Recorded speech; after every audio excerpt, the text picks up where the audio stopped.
Hello friends, welcome back to my channel. ನಾನು Bhavya. Friends, ತುಂಬ ದಿನ ಆದಮೇಲೆ ವ್ಲಾಗ್ ಮಾಡ್ತಿದ್ದೀನಿ. ಇದು ಬಂದು ಸಂಡೇ ವ್ಲಾಗ್. ವೀಡಿಯೋಸ್ನ ಬೇಗ ಬೇಗ ಅಪ್ಲೋಡ್ ಮಾಡೋದಕ್ಕೆ ಆಗ್ತಿಲ್ಲ, ಸ್ವಲ್ಪ ಬ್ಯುಸಿ ಇರೋದ್ರಿಂದಾಗಿ ತುಂಬ ಲೇಟಾಗಿ ವೀಡಿಯೋಸ್ನ ಅಪ್ಲೋಡ್ ಮಾಡ್ತಿದ್ದೀನಿ.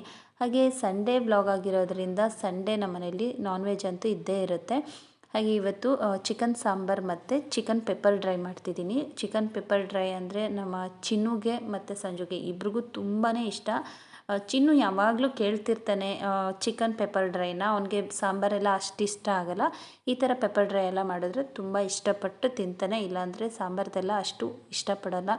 ಹಾಗೆ ಇವತ್ತು ಸಂಡೇ ಆಗಿರೋದ್ರಿಂದ ತುಂಬಾ ಪ್ಲ್ಯಾನ್ಸ್ ಇದೆ. ಹೊರಗಡೆ ಹೋಗಬೇಕು, ಶಾಪಿಂಗ್ ಹೋಗಬೇಕು. ಹಾಗೆ ಇವತ್ತು ಸೂ ಫ್ರಮ್ ಸೋ ಫಿಲಮ್ಗೂ ಹೋಗಬೇಕು ಅಂತ ಅಂದ್ಕೊಂಡಿದ್ದೀವಿ. ಓಕೆ ಫ್ರೆಂಡ್ಸ್, ಇವತ್ತಿನ ಸಂಡೇ ಹೇಗೋಯ್ತು ನಮ್ಮ ದಿನ ಅನ್ನೋದನ್ನು ಎಲ್ಲೂ ಕೂಡ ವಿಡಿಯೋ ಸ್ಕಿಪ್ ಮಾಡದೆ ಎಂಡ್ವರೆಗೂ ನೋಡಿ, ನಿಮಗೂ ಸಹ ಗೊತ್ತಾಗುತ್ತೆ. ಈಗ ಊಟ ಎಲ್ಲ ಮುಗಿಸ್ಕೊಂಡು ನಾವು ಚಿನ್ನನ ಸ್ವಿಮ್ಮಿಂಗ್ ಕ್ಲಾಸಿಗೆ ಕರ್ಕೊಂಡು ಹೋಗಬೇಕು. ಊಟ ಎಲ್ಲ ರೆಡಿ ಆಗಿದೆ. ಹಾಗೆ ಸಂಜು ಚಿನ್ನು ಕೂಡ ಊಟ ತಿನ್ನೋದಕ್ಕೆ ವೆಯ್ಟ್ ಮಾಡ್ತಿದ್ದಾರೆ. ಊಟ ತಿಂದು ಚಿನ್ನನ ಸ್ವಿಮ್ಮಿಂಗ್ ಕ್ಲಾಸಿಗೆ ಕರ್ಕೊಂಡು ಹೋಗ್ತೀವಿ. ಹೇಗೋಗುತ್ತೆ ನಮ್ಮ ದಿನ ನೋಡಿ. ಓಕೆ, ಇವಾಗ ಊಟ ಎಲ್ಲ ಮುಗಿಸಿ ಸ್ವಿಮ್ಮಿಂಗ್ ಕ್ಲಾಸಿಗೆ ಕರ್ಕೊಂಡು ಹೋಗ್ತಾ ಇದ್ದೀವಿ. ಚಿನ್ನುಗೆ ತುಂಬಾ ಖುಷಿ ಎಲ್ಲಾದರೂ ಔಟ್ಸೈಡ್ ಹೋಗೋದು ಅಂತ ಅಂದರೆ. ಹಾಗೆ ಇವತ್ತು ಸಂಜು ಈವ್ನಿಂಗ್ ಸೂ ಫ್ರಮ್ ಸೋಗೆ ಟಿಕೆಟ್ ಬುಕ್ ಮಾಡಿದ್ದಾರೆ. ಸೊ ಅಷ್ಟರಲ್ಲಿ ನಾವು ಚಿನ್ನನ ಸ್ವಿಮ್ಮಿಂಗ್ ಕ್ಲಾಸಿಗೆ ಕರ್ಕೊಂಡು ಅಲ್ಲಿಂದ ಒಂದು ಸ್ವಿಮ್ಮಿಂಗ್ ಕ್ಲಾಸ್ ಎಲ್ಲ ಮುಗಿಸ್ಕೊಂಡು ಶಾಪಿಂಗ್ ಹೋಗಬೇಕು. ಸಿಗೋ ಸ್ಯಾಟರ್ಡೆ ಸಂಡೇಲೇ ಎಲ್ಲ ಕೆಲಸನೂ ಮುಗಿಸ್ಕೊಳ್ಬೇಕು ಔಟ್ಸೈಡ್ದು ಏನೇ ಇದ್ರೂ. ಅದರಿಂದಾಗಿ ಇವಾಗ ಚಿನ್ನು ಸ್ವಿಮ್ಮಿಂಗ್ ಕ್ಲಾಸ್ ಎಲ್ಲ ಮುಗಿಸ್ಕೊಂಡು ಆಮೇಲೆ ಶಾಪಿಂಗ್ ಹೋಗಬೇಕು. ಹಾಗೆ ಇವತ್ತು ಚಿನ್ನು ಸ್ವಿಮ್ಮಿಂಗ್ ಕ್ಲಾಸಲ್ಲಿ ಬೇರೆ ಬೇರೆ ಥರದ್ದು ಸ್ವಿಮ್ಮಿಂಗ್ ಎಕ್ಸಸೈಸ್ ಇರ್ಬೋದು, ಸ್ವಿಮ್ಮಿಂಗ್ದು ಬೇರೆ ಬೇರೆ ರೀತಿದೆಲ್ಲನೂ ಹೇಳ್ಕೊಡ್ತಿದ್ರು. ಹಾಗೆ ಚಿನ್ನು ಹೇಳ್ತಿದ್ದ, ನಾನು ಅವ್ನು ಸ್ವಿಮ್ಮಿಂಗ್ ಕ್ಲಾಸ್ಗೆ 2 ಕ್ಲಾಸಸ್ ಅಟೆಂಡ್ ಮಾಡಿರಲಿಲ್ಲ, ಸ್ವಲ್ಪ ಮನೇಲಿ ಕೆಲಸ ಇತ್ತು ಅಂತ ಹೇಳಿ ಸಂಜು ಜೊತೆನೇ ಕಳಿಸಿದ್ದೆ. ಸೊ ಅದರಿಂದಾಗಿ ಅಮ್ಮ ಇವತ್ತು ನೀನು ಬರಲೇಬೇಕು, ನೋಡು ನಾನು ಬೇರೆ ಥರ ಎಲ್ಲ ಕಲ್ತಿದ್ದೀನಿ ಅಂತ ಹೇಳ್ತಿದ್ದ. ಆಯಿತು ನೋಡ್ತೀನಿ ಬಿಡಪ್ಪ ಏನೆಲ್ಲ ಕಲ್ತಿದ್ಯಾ ಅಂತ ಹೇಳಿದ್ದೆ. ಸೊ ಇವತ್ತು ಒಂದು ರೆಗ್ಯುಲರಾಗಿ ಏನೆಲ್ಲ ಎಕ್ಸಸೈಸ್ ಇರುತ್ತೆ ಅದೆಲ್ಲ ಮುಗಿಸಾದ್ಮೇಲೆ ಅವನು ನನಗೆ ಅವ್ನು ಕಲ್ತಿರೋಂಥ ಆ 2 ಕ್ಲಾಸಸ್ಸಲ್ಲಿ ಏನೇನು ಕಲ್ತಿದ್ದ ಅದನ್ನೆಲ್ಲನೂ ಎಲ್ಲ ಥರ ಸ್ವಿಮ್ನು ಮಾಡಿ ತೋರಿಸ್ತಾ ತುಂಬ ಅಂದರೆ ತುಂಬಾ ಖುಷಿ ಆಯಿತು. ಹಾಗೆ ನೀವೇ ನೋಡ್ತಿರ್ಬೋದು ಚಿನ್ನು ಇವಾಗ ಎಷ್ಟು ಇಂಪ್ರೂವ್ ಆಗಿದ್ದಾನೆ ಅಂತ. ಸ್ವಿಮ್ಮಿಂಗಲ್ಲಿ ತುಂಬ ಚೆನ್ನಾಗಿ ಸ್ವಿಮ್ ಮಾಡೋದನ್ನು ಕಲ್ತಿದ್ದಾನೆ. ತುಂಬ ಅಂದರೆ ತುಂಬಾ ಖುಷಿ ಆಯಿತು. ಹಾಗೆ ಅಲ್ಲಿ ಅವ್ರ ಸರ್ ಕೂಡ ಹೇಳ್ತಿದ್ರು, ತುಂಬಾ ಫಾಸ್ಟಾಗಿ ಕಲ್ತ್ಕೊಳ್ತಿದ್ದಾನೆ, ಹಾಗೆ ತುಂಬಾ ಹೈಪರ್ ಆ್ಯಕ್ಟಿವ್ ನಿಮ್ಮ ಮಗ, ಬೇಗನೆ ಕಲ್ತ್ಕೊಬಿಡ್ತಾನೆ ಅಂತ ಹೇಳ್ತಿದ್ರು. ಹೌದು, ಚಿನ್ನುಗೆ ಯಾವುದೇ ವಿಷಯ ಇದ್ರೂ ಅವನಿಗೆ ಫಾಸ್ಟಾಗಿ ಕಲ್ತ್ಕೊಬಿಡೋದಕ್ಕೆ ತುಂಬಾ ಇಷ್ಟ. ಏನೇ ಇದ್ದರೂ ಫಾಸ್ಟಾಗಿ ಹೋಮ್ವರ್ಕ್ ಇದ್ರೂ ಅಷ್ಟೇ ಅವನು ಮನೇಲಿ ಫಾಸ್ಟಾಗಿ ಬರೆದಿಟ್ಬಿಟ್ಟು ಹೊರಟೋಗೋದು ಆ ಥರ ಮಾಡ್ತಿರ್ತಾನೆ. ಹಾಗೆ ಅವನು ನನಗೆ ತೋರಿಸ್ತಿದ್ದ, ನೋಡು ಅಮ್ಮ ಇವತ್ತು ನಾನು ಈ ಥರ ಎಲ್ಲ ಕಲ್ತಿದ್ದೀನಿ ನೋಡು ಅಂತ ಹೇಳಿ ತೋರಿಸ್ತಿದ್ದ. ನಾನು 2 ಕ್ಲಾಸ್ ಅಟೆಂಡ್ ಮಾಡಿರಲಿಲ್ವಲ್ಲ, ಅದರಿಂದಾಗಿ ಎಲ್ಲ ಥರನೂ ಮಾಡಿ ತೋರಿಸ್ತಿದ್ದ. ತುಂಬ ಖುಷಿ ಆಯಿತು. ಹಾಗೆ ಬೇರೆ ಮಕ್ಕಳು ಕೂಡ ಅವರು ಕೂಡ ಕಲ್ತ್ಕೊಳ್ತಿದ್ರು. ಹಾಗೆ ಇವನ ಜೊತೆ ಸೇರಿರೋ ಒಂದು 2 ಮಕ್ಕಳು ಇನ್ನೂ ಸ್ವಲ್ಪ ನೀರಿಗಿಳಿಯೋದಕ್ಕೇ ಭಯಪಡ್ತಿದ್ರು. ಆದರೆ ಇವನು ತುಂಬ ಫಾಸ್ಟಾಗಿ ಬೇಗನೆ ಕಲ್ತ್ಕೊಂಡಿದ್ದ. ಅದಕ್ಕೆ ಅವ್ರ ಸರ್ ಕೂಡ ತುಂಬಾ ಅಪ್ರಿಷಿಯೇಟ್ ಮಾಡ್ತಿದ್ರು. ಹಾಗೆ ಅವನು ಹ್ಯಾಂಡ್ಸ್ನ ಯೂಸ್ ಮಾಡ್ದೇ ಬರೀ ಬಾಡಿಲೇ ಸ್ವಿಮ್ ಮಾಡೋ ರೀತಿಯೂ ಅವನು ಎಲ್ಲ ಥರದ್ದನ್ನು ತೋರಿಸ್ತಾ, ಈ ರೀತಿಯೂ ಮಾಡ್ಬೋದು ನೋಡಮ್ಮ ಅಂತ ಎಲ್ಲ ಥರನೂ ತೋರಿಸ್ತಾ ತುಂಬ ಅಂದರೆ ತುಂಬ ಖುಷಿ ಆಗ್ತಿತ್ತು. ಪ್ರತಿಯೊಬ್ಬರು ನಿಮ್ಮ ಮಕ್ಕಳಿಗೆ ಸ್ವಿಮ್ಮಿಂಗ್ನ ಕಲಿಸಿ, ಅದು ತುಂಬಾ ಇಂಪಾರ್ಟೆಂಟ್. ಲೈಫ್ ಲಾಂಗ್ ಅವ್ರಿಗೆ ಅದು ಹೆಲ್ಪ್ ಆಗುತ್ತೆ. ಹೊರಗಡೆ ಹೋಗಬೇಕಾದ್ರೆ ಮಕ್ಕಳಿಗೆ ವಾಟರ್ ಪ್ಲೇಸ್ಗೆಲ್ಲ ಹೋದಾಗ ಸ್ವಿಮ್ ಮಾಡೋದು ಕಲ್ತಿದ್ರೆ ಎಷ್ಟೋ ಹೆಲ್ಪ್ ಆಗುತ್ತೆ. ಆದಷ್ಟು ಮಕ್ಕಳನ್ನ ಸ್ವಿಮ್ಮಿಂಗ್ ಕ್ಲಾಸ್ಗೆಲ್ಲ ಸೇರಿಸಿ, ತುಂಬಾ ಒಳ್ಳೆಯದು. ಬಾಯ್ಸ್ ಗರ್ಲ್ಸ್ ಅಂತ ಏನಿಲ್ಲ, ಎಲ್ಲರೂ ಸ್ವಿಮ್ ಮಾಡ್ಬೋದು. ಹಾಗೆ ಹೆಲ್ತ್ಗೂ ಕೂಡ ತುಂಬಾ ಒಳ್ಳೆಯದು. ಚಿನ್ನು ಈಗಂತೂ ತುಂಬ ಚೆನ್ನಾಗಿ ಸ್ವಿಮ್ ಮಾಡೋದನ್ನು ಕಲ್ತಿದ್ದಾನೆ. ಆದರೂ ಸಂಜು ಇನ್ನೂ 1 ಮಂತ್ ಹೋಗಲಿ, ಅವನು ಇನ್ನೂ ತುಂಬ ಬೆಟರಾಗಿ ಸ್ವಿಮ್ ಮಾಡೋದನ್ನು ಕಲೀಲಿ. ಈಗಲೇ ಕಲ್ತಿದ್ದಾನೆ ಅಂತ ಸ್ಟಾಪ್ ಮಾಡೋದು ಬೇಡ. ಇನ್ನೂ 1 ಮಂತ್ ಅಥವಾ 2 ಮಂತ್ಸ್ ಆದರೂ ಹೋಗಲಿ, ಅವನು ಚೆನ್ನಾಗಿ ಕಲೀಲಿ ಅಂತ ಹೇಳ್ತಿದ್ರು. ಹಾಗೆ ಯಾರಾದರೂ ಮಕ್ಕಳು ನನ್ನ ಈ ಒಂದು ವಿಡಿಯೋನ ವಾಚ್ ಮಾಡ್ತಿದ್ರೆ ಪ್ಲೀಸ್, ನಿಮ್ಗೇನಾದರೂ ಸ್ವಿಮ್ ಕಲಿಬೇಕು ಅಂತ ಇಷ್ಟ ಇದ್ದರೆ ಯಾರಾದರೂ ಚೆನ್ನಾಗಿ ಕಲ್ತಿರೋರ ಹತ್ರ ಹೇಳಿಸ್ಕೊಳ್ಳಿ, ಇಲ್ಲಾಂದರೆ ಸ್ವಿಮ್ಮಿಂಗ್ ಕ್ಲಾಸ್ಗೆ ಸೇರಿಕೊಂಡು ಕಲ್ತ್ಕೊಳ್ಳಿ. ನೀವೇ ಎಲ್ಲಾದರೂ ವಾಟರ್ ಪ್ಲೇಸಲ್ಲಿ ಟ್ರೈ ಮಾಡೋದಕ್ಕೆ ದಯವಿಟ್ಟು ಹೋಗಬೇಡಿ. ಯಾಕಂದರೆ ಯಾರಾದರೂ ದೊಡ್ಡವರು ಇದ್ದು ಹೇಳ್ಕೊಟ್ರೆ ಕಲ್ತ್ಕೊಳ್ಳಿ, ಹಾಗೆಲ್ಲ ನೀವೇ ಟ್ರೈ ಮಾಡೋದಕ್ಕೆ ಹೋಗಬೇಡಿ, ಓಕೆನಾ.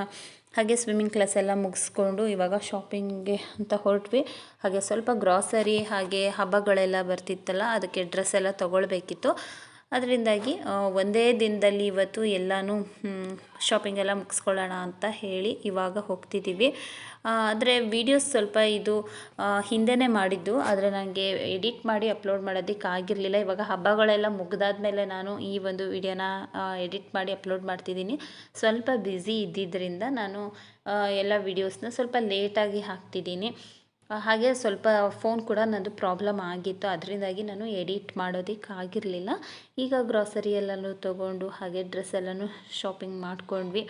ಚಿನ್ನುಗಂತೂ ತುಂಬಾ ಖುಷಿ, ಯಾಕಂದರೆ ಅವ್ನಿಗೆ ಇಷ್ಟ ಆಗೋ ಥರದ್ದೆಲ್ಲ ಡ್ರೆಸ್ ಎಲ್ಲ ಅವನಿಗೆ ಸಿಕ್ತು. ಅದರಿಂದಾಗಿ ಅವನು ತುಂಬಾ ಖುಷಿಯಾಗಿದ್ದ. ಹಾಗೆ ಇವತ್ತು ಸೂ ಫ್ರಮ್ ಸೋ ಫಿಲಮ್ಗೆ ಕೂಡ ಹೋಗ್ತಿದ್ದೀವಿ. ಸಂಜು ತುಂಬ ದಿನದಿಂದ ಆ ಒಂದು ಮೂವಿಗೆ ಹೋಗಬೇಕು ಅಂತ ಹೇಳ್ತಾನೆ ಇದ್ದರು. ನಾನೇ ಇವತ್ತು ಬೇಡ ನಾಳೆ ಹೋಗೋಣ ಅಂತ ಇದೇ ರೀತಿ ಮುಂದೆ ಹಾಕ್ತಾ ಬರ್ತಿದ್ದೆ.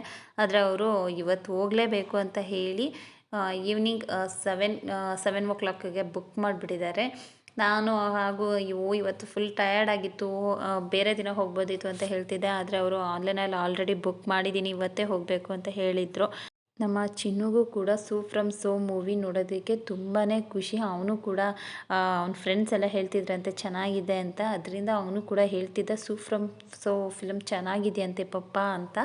ಸೊ ಅದರಿಂದಾಗಿ ಹೋಗಿ ನೋಡ್ಕೊಂಡು ಬರೋಣ ಹೇಗಿದೆ ಮೂವಿ. ತುಂಬ ಜನ ಎಲ್ಲ ಚೆನ್ನಾಗಿದೆ ಅಂತ ಹೇಳ್ತಿದ್ದಾರೆ. ಹಾಗೆ ಕಾಮಿಡಿ ಮೂವಿ ಅಲ್ವಾ, ಕಾಮಿಡಿ ಮೂವಿ ನೋಡೋದಕ್ಕೆ ನನಗೂ ಕೂಡ ತುಂಬಾ ಇಷ್ಟ ಆಗುತ್ತೆ. ನಾವು ದುಡ್ಡು ಕೊಟ್ಟು ಹೋಗಿ ಈ ಸೆಂಟಿಮೆಂಟ್ ಮೂವಿ ಎಲ್ಲ ನೋಡಿಕೊಂಡು ಕಣ್ಣೀರು ಹಾಕ್ಕೊಂಡು ಬರೋದಕ್ಕಿಂತ ನನಗೆ ಈ ರೀತಿ ಕಾಮಿಡಿ ಮೂವಿಗೆ ಹೋಗೋದಕ್ಕೆ ತುಂಬಾ ಇಷ್ಟ. ಇವಾಗ ಮನೆಗೆ ಬಂದ್ವಿ.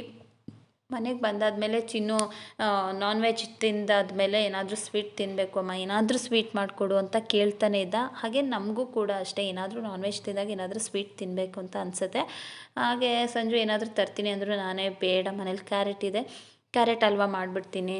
ಚಿನ್ನೂ ತುಂಬ ದಿನದಿಂದ ಕ್ಯಾರೆಟ್ ಹಲ್ವಾ ಬೇಕು ಅಂತ ಕೇಳ್ತಿದ್ದಾನೆ ಅಂತ ಹೇಳಿ ಕ್ಯಾರೆಟ್ ಹಲ್ವಾ ಮಾಡ್ತಿದ್ದೀನಿ. ಇವಾಗ ಕ್ಯಾರೆಟ್ ಹಲ್ವಾ ಎಲ್ಲ ತಿಂದು ಇವಾಗ ಆಗಲೇ 6 o'clock ಆಗಿದೆ. ಇನ್ನು 1 hour ಊಟ ಎಲ್ಲ ತಿಂದು ಹೊರಡಬೇಕು. ಚಿನ್ನುಗೆ ತಿನ್ನಿಸ್ಕೊಂಡೇ ಹೋಗೋಣ ಅಂತ, ಯಾಕಂದರೆ ನಾವು ಮೂವಿ ಎಲ್ಲ ಮುಗಿಸಿ ಮನೆಗೆ ಬರೋ ಅಷ್ಟರಲ್ಲಿ 10-10:30 ಆಗಿಬಿಡುತ್ತೆ. ಸೊ ಅದರಿಂದಾಗಿ ಅವನಿಗೆ ಫಸ್ಟ್ ನೀನು ಊಟ ಮುಗಿಸಿ ಸ್ವೀಟೆಲ್ಲ ತಿನ್ಬಿಡಪ್ಪ, ಆಮೇಲೆ ನಾವು ಹೋಗೋಣ ಅಂತ ಹೇಳ್ತಿದ್ದೆ.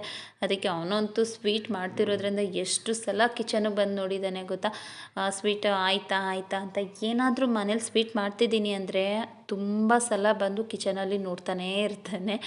ಬಂದು ಆಯಿತಾ ಅಮ್ಮ ಅಂತ. ಅದಕ್ಕೆ ಹೋಗು ಟಿ ವಿ ನೋಡ್ತಿರು ನೀನು, ನಾನು ಸ್ವೀಟ್ ರೆಡಿ ಆದಮೇಲೆ ಕರಿತೀನಿ ಅಂತ ಹೇಳಿದೆ.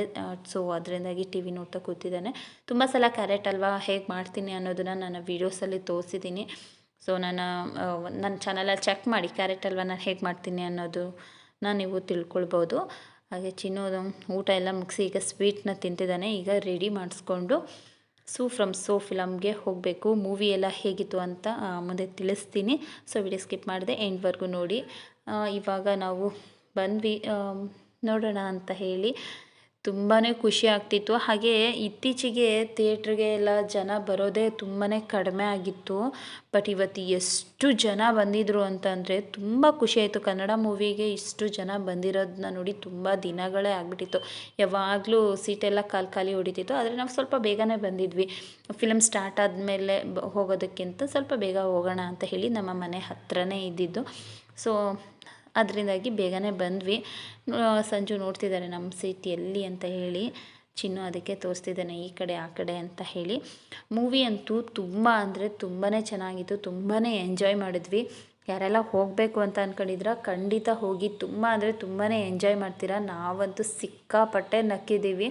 ತುಂಬ ಖುಷಿಯಾಯಿತು ಈ ಒಂದು ಮೂವಿನ ನೋಡಿದ್ರಿಂದ. ತುಂಬ ಚೆನ್ನಾಗಿದೆ. ಅನ್ನೆಸೆಸರಿ ಸಾಂಗ್ಸ್ ಇಲ್ಲ, ಅನ್ನೆಸೆಸರಿ ಫೈಟ್ಸ್ ಇಲ್ಲ, ಏನೋ ಒಂಥರ ತುಂಬಾ ಖುಷಿಯಾಯಿತು. ನನಗೆ ಈ ಥರದ ಮೂವೀಸ್ ಅಂತಂದರೆ ತುಂಬಾ ಇಷ್ಟ ಆಗುತ್ತೆ. ಸ್ಟೋರಿ ಚೆನ್ನಾಗಿದ್ದರೆ ಜನ ಖಂಡಿತ ಬಂದು ನೋಡ್ತಾರೆ ಅನ್ನೋದಕ್ಕೆ ಸೂ ಫ್ರಮ್ ಸೋನೇ ಎಕ್ಸಾಂಪಲ್ ಅಂತಲೇ ಹೇಳ್ಬೋದು. ಇದರಲ್ಲಿ ತುಂಬ ದೊಡ್ಡ ಹೀರೋ ಆಗಲಿ ಹೀರೋಯಿನ್ಸ್ ಆಗಲಿ ಯಾರೂ ಇಲ್ಲದೆ ಹೋದರೂ ಸ್ಟೋರಿನೇ ಇದರಲ್ಲಿ ಹೀರೋ ಅಂತ ಹೇಳ್ಬೋದು. ತುಂಬ ಅಂದರೆ ತುಂಬಾ ಎಂಜಾಯ್ ಮಾಡಿದ್ವಿ. ಚಿನ್ನುನೂ ಅಷ್ಟೇ ತುಂಬ ಎಂಜಾಯ್ ಮಾಡ್ದ. ಆದರೆ ಅವನು ನಮ್ಮ ಚಿನ್ನು ಏನಪ್ಪ ಅಂತಂದರೆ ಫಿಲ್ಮಿಗೆ ಬರೋದೇ ಅವನು ಈ ಥರ ಸ್ನ್ಯಾಕ್ಸ್ ತಿನ್ನೋದಕ್ಕೆ. ಅವನು ಫಿಲಮ್ನ ಅಷ್ಟು ಇಂಟ್ರೆಸ್ಟಿಂದ ಏನು ನೋಡಲ್ಲ. ಈ ಸ್ನ್ಯಾಕ್ಸನ್ನ ತಗೊಂಡು ಯಾವಾಗ ತಿನ್ನೋದು ಅಂತಂದ್ಬಿಟ್ಟು ಇಂಟರ್ವಲ್ ಬರೋದನ್ನೇ ಕಾಯ್ತಿರ್ತಾನೆ. ಬರ್ತಿದ್ದಂಗೆ ಅವ್ರ ಪಪ್ಪಂಗೆ ಹೇಳ್ಬಿಡ್ತಾನೆ, ಇದು ತೊಗೊಂಡು ಬಾ ಪಪ್ಪ, ಅದು ತೊಗೊಂಡು ಬಾ ಪಪ್ಪ ಅಂತ ತೆಗೆಸ್ಕೊಂಡು ಅದನ್ನು ತಿನ್ನೋದಕ್ಕೆ ಎಂಜಾಯ್ ಮಾಡ್ತಾನೆ. ಅವನಿಗೆ ಇನ್ನೂ ಅಷ್ಟೊಂದೆಲ್ಲ ಏನು ಇಂಟ್ರೆಸ್ಟ್ ಇಲ್ಲ ಮೂವಿ ಬಗ್ಗೆ. ಏನೋ ಸ್ವಲ್ಪ ನೋಡ್ತಾನೆ, ಸ್ವಲ್ಪ ಟೈಮ್ ನೋಡ್ತಾನೆ, ಆಮೇಲೆ ಬೋರಿಂಗು ಹಂಗೆ ಹಿಂಗೆ ಅಂದ್ಕೊಂಡು ಕೂತ್ಬಿಡ್ತಾನೆ. ನಾವಂತೂ ತುಂಬ ಅಂದರೆ ತುಂಬಾ ಎಂಜಾಯ್ ಮಾಡಿದ್ವಿ. ಯಾರೆಲ್ಲ ಈ ಮೂವಿಗೆ ಹೋಗಬೇಕು ಅಂತ ಅಂದ್ಕೊಂಡಿದ್ದೀರಾ ಖಂಡಿತ ಹೋಗಿ ನೀವು ಕೂಡ ಎಂಜಾಯ್ ಮಾಡ್ತೀರಾ. ಓಕೆ ಫ್ರೆಂಡ್ಸ್, ಈ ಒಂದು ವ್ಲಾಗ್ ನಿಮಗೆ ಖಂಡಿತ ಇಷ್ಟ ಆಗಿದೆ ಅಂತ ಅಂದ್ಕೊಳ್ತೀನಿ. ಸಂಡೇ ವ್ಲಾಗ್ ನಮ್ಮದು ಈ ರೀತಿ ಹೋಯಿತು. ಇಷ್ಟ ಆಗಿದರೆ ಪ್ಲೀಸ್ ಲೈಕ್ ಮಾಡಿ, ಆದಷ್ಟು ನಿಮ್ಮ ಫ್ರೆಂಡ್ಸ್ ಆ್ಯಂಡ್ ಫ್ಯಾಮಿಲಿ ಜೊತೆ ವೀಡಿಯೋಸ್ನ ಶೇರ್ ಮಾಡಿ. ಸಬ್ಸ್ಕ್ರೈಬ್ ಮಾಡ್ಕೊಳ್ದೆ ವಾಚ್ ಮಾಡ್ತಿದ್ರೆ ಪ್ಲೀಸ್ ನನ್ನ ಚಾನಲ್ನ ಸಬ್ಸ್ಕ್ರೈಬ್ ಮಾಡ್ಕೊಂಡು ವಾಚ್ ಮಾಡಿ ಅಂತ ಹೇಳ್ತಾ ಈ ಒಂದು ವ್ಲಾಗ್ನ ನಾನು ಇಲ್ಲಿಗೆ ಎಂಡ್ ಮಾಡ್ತಿದ್ದೀನಿ. ಸಿಗೋಣ ಮುಂದಿನ ವೀಡಿಯೋದಲ್ಲಿ. Until then take care, bye. Thank you for watching.